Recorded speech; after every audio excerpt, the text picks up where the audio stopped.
again. Caught this on the news. Didn't get a chance to do much else about it at this point, but one of my friends out of Michigan sent me a link. It's on the New York Times, dated August the 15th. Norristown, Pennsylvania. She was a rising Democrat star. Well, her first mistake was she was a Democrat. She was first in her party to be elected state attorney general. She was one of the most powerful women in Pennsylvania. But on Monday night, Kathleen G. Kane, the state's top prosecutor, became a convicted criminal. A jury found Ms. Kane, 50, guilty of 9 criminal charges, including perjury and criminal conspiracy, convicting her of leaking grand jury information and then lying about it in an effort to discredit a political rival. Hey, I got a question.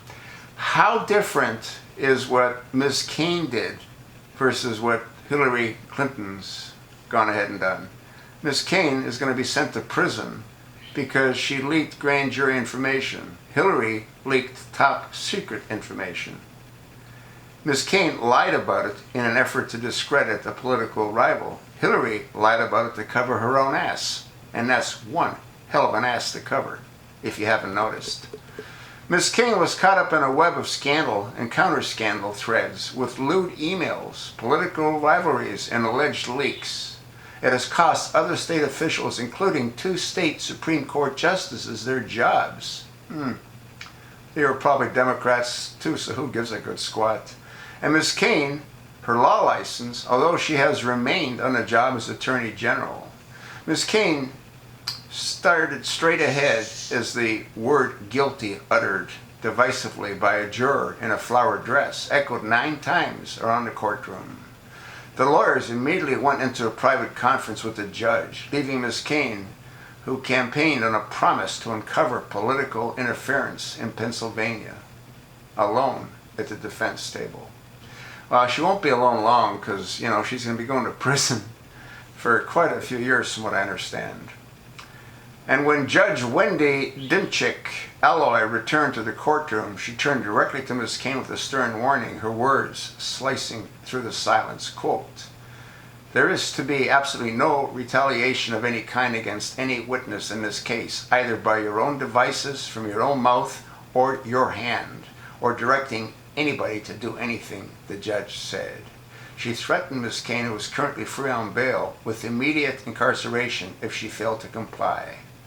"Is that clear, Ms. Kane?" the judge asked. "Yes, it is, Your Honor," Ms. Kane said. After the verdict, Governor Tom Wolf immediately renewed his call for her to step down. The Office of Attorney General and its employees, as well as the people of Pennsylvania, deserve to move on, Mr. Wolf said in a statement. Gerald Shigell, a lawyer for Ms. Kane, said a decision about her job would be made in the coming days. Ms. Kane was elected in 2012. The first half of her tenure was marked with moments that she claimed as success, like closing a loophole in gun laws. But she soon became embroiled in scandal in a state with a rich history of them. I don't know quite how many years she's going to get, but I have no doubt that she will be incarcerated for an extended period of time. What's a real shame is that this woman's done 1/1000th of what she's done. This woman really hasn't damaged our country the way what Hillary's done has damaged our country. This woman hasn't helped create the humanitarian crisis that Hillary and Barack Hussein Obama created by going ahead and bringing about the Arab Spring. None of what's going on in Europe would be going on if it wasn't for what Hillary and Barack Hussein Obama did.